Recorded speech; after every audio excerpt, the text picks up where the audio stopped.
Hai saudara, ini adalah Pulau Lengkuas ya. Pulau Lengkuas sebelah utara timur, sebelah utara pantai Tanjung Kelayang ya, Kecamatan Sijuk, Kabupaten Belitung. Keindahan di pulau ini terkenal karena batu granitnya yang unik, serta pasir putih dan air laut yang jernih, serta ikon dari Pulau Lengkuas yaitu menara, saudara. Ya, mercusuar. Menara disebut Menara Lengkuas, saudara. Ya, gunanya tentunya menjadi petunjuk bagi para perahu untuk supaya arah jalan dan tidak mengalami ketabrakan atau karam, saudara. Menara Lengkuas ini disebut nama Menara Lengkuas tidak ada hubungannya dengan lengkuas, bumbu dapur para ibu. Tadi saya pikir juga Pulau Lengkuas itu karena terkenal lengkuasnya, tapi ternyata bukan. Dinamakan Pulau Lengkuas ada sejarahnya, saudara. Ya, nah menara ini didirikan tingginya kurang lebih 63 meter. Memiliki 18 lantai dengan anak tangga kurang lebih 192 anak tangga. Dibangun pada tahun 1882. Kurang lebih 140 tahun yang lalu, udah lama ya. Nama tertera di mercusuarnya, saudara lihat itu L.I. Eindhoven. L.I. Eindhoven, saudara. Wah, saya nggak bisa baca bahasa Belandanya berikutnya, tapi yang jelas menara ini memang dibangun, saudara, oleh Eindhoven perusahaan Belanda. Ya, lebih dikenal sebagai mercusuar L.I. Eindhoven. Ya, susah untuk ngucapin Pulau L.I. Eindhoven, saudara, susah. Jadi Pulau mercusuar ini tidak dipanggil atau tidak disebut sebagai L.I. Eindhoven karena bagi mulut orang Indonesia sedikit keserimpet, maka disebut lebih mudahnya lighthouse, ya, menara mercusuar. Orang Indonesia juga sulit, saudara, pada zaman dulu untuk mengucapkan lighthouse. Itu bahasa Inggrisnya, ya, pulau mercusuar. Jadi diplesetkan lighthouse jadi Lengkuas. Masuk akal juga ya. Maka terkenalnya menjadi Pulau Lengkuas. Nama itu memang penting. Dari zaman dulu orang tahu, bahkan orang tua menamakan anaknya dengan tentunya direnungkan, dipilih yang bagus, saudara. Tidak sembarangan. Ya, karena nama itu mewakili dan saudara ya menjadikan sebuah identitas dari sang anak itu, ya. Saya diberi nama Angelina Amelia, tidak sembarangan, saudara, tapi saya pilih sebuah nama yang menjadikan identitas. Angelina, angel itu adalah malaikat pembawa berita kabar baik, ya. Amelia itu rajin dan semangat. Jadi saya tahu banget arti nama itu penting, tidak asal-asalan, saudara. Nah, saudara, ya Amsal 18 ayat 10 dikatakan, nama Tuhan adalah menara yang kuat. Kesanalah orang benar berlari dan ia menjadi selamat. Untuk bisa melihat bagaimana reputasi Tuhan, kita bisa lihat nama Tuhan. Alkitab menyatakan dalam kitab Kejadian 22 ayat ke-14 dikatakan Abraham menamai tempat itu Tuhan menyediakan. Bahasa Inggrisnya memakai kata Jehovah Jireh, aslinya juga mengatakan Jehovah Jireh, sebab itu sampai sekarang dikatakan orang di atas gunung Tuhan akan disediakan. Jehovah Jireh artinya Tuhan yang menyediakan. Kita kenal nama Tuhan yang lainnya, misalnya Jehovah Nisi, Tuhan adalah panji kemenangan. Jehovah Rafa, Tuhan adalah penyembuh. Jehovah Roi, Tuhan adalah gembalaku. Ya, Jehovah Shammah, Tuhan Maha Hadir. Dan begitu banyak nama-nama Tuhan dalam Alkitab yang bisa kita pelajari. Karena memang nama itu sangat penting, saudara. Sebagaimana pemahaman Anda akan nama itu, itulah yang kita pikirkan, yang kita pahami, saudara. Dan itu menjadikan sebuah identitas dari sang nama itu sendiri. Nah, Rahab tahu banget arti nama itu sangat penting, saudara.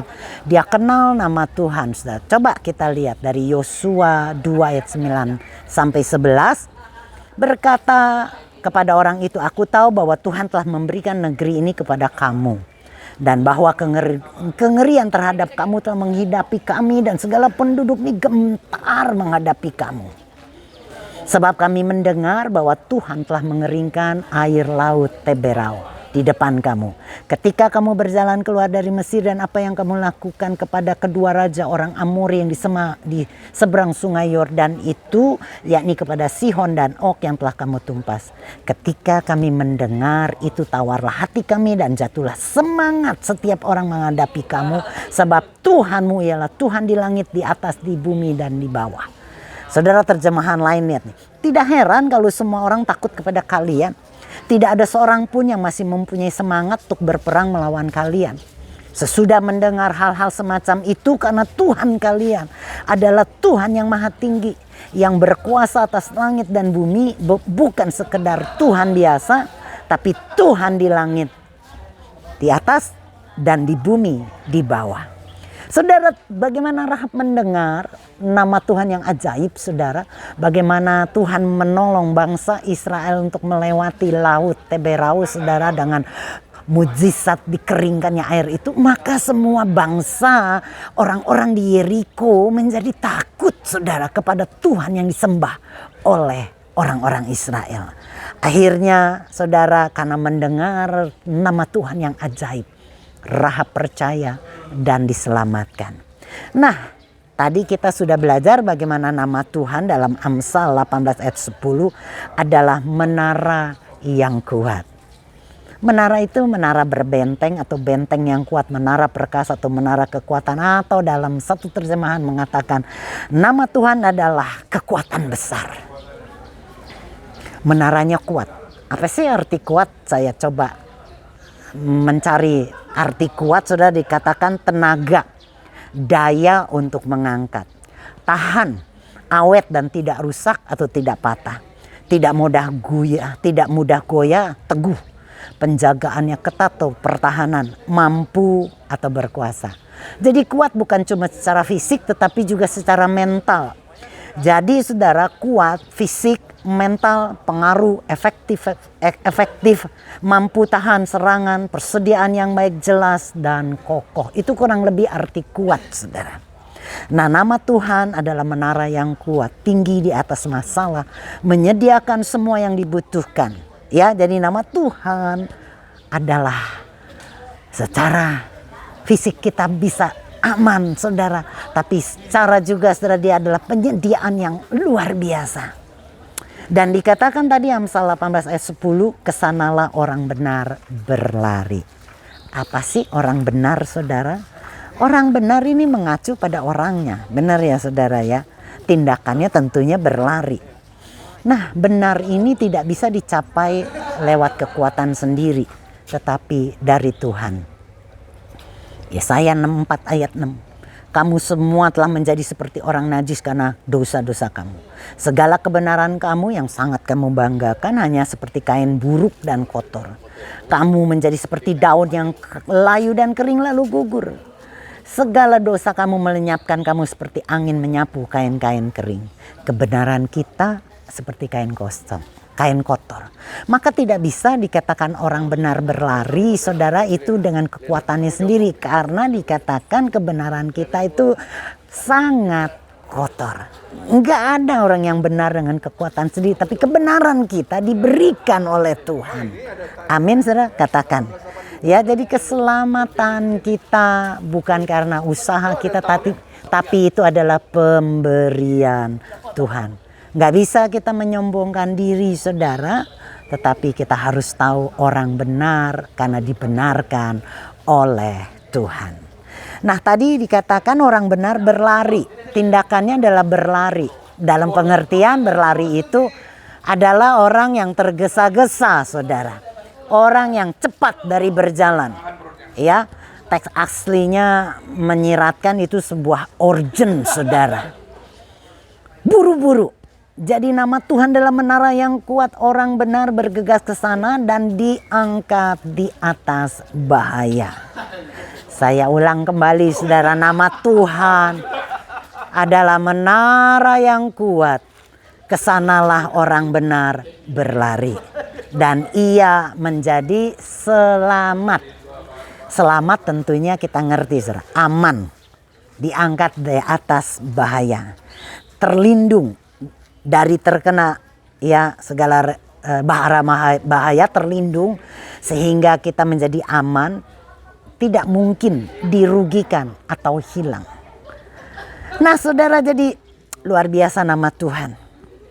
Menara yang kuat seperti menara yang ada di belakang saya ini dibangun sangat kuat. Ratusan tahun lalu sampai hari ini masih tegak berdiri, saudara. Kokoh. Kalau Anda bisa naik ke atas, Anda akan melihat sebuah pemandangan yang luar biasa indah. Di mana setiap pulau-pulau ini bisa kelihatan dan petunjuk untuk kapal-kapal dan perahu-perahu. Pada waktu kita, saudara, percayakan Tuhan, Dia adalah menara yang kuat bagi kita. Kita aman, terlindung, saudara, dan kita adalah orang benar. Bukan karena Anda sendiri dengan usaha Anda, tapi kita dibenarkan oleh Kristus Yesus. Amin. Saya percaya Tuhan adalah menara yang kuat. Lihat, saudara, ayat yang terakhir, saudara, bunyi begini, saudara.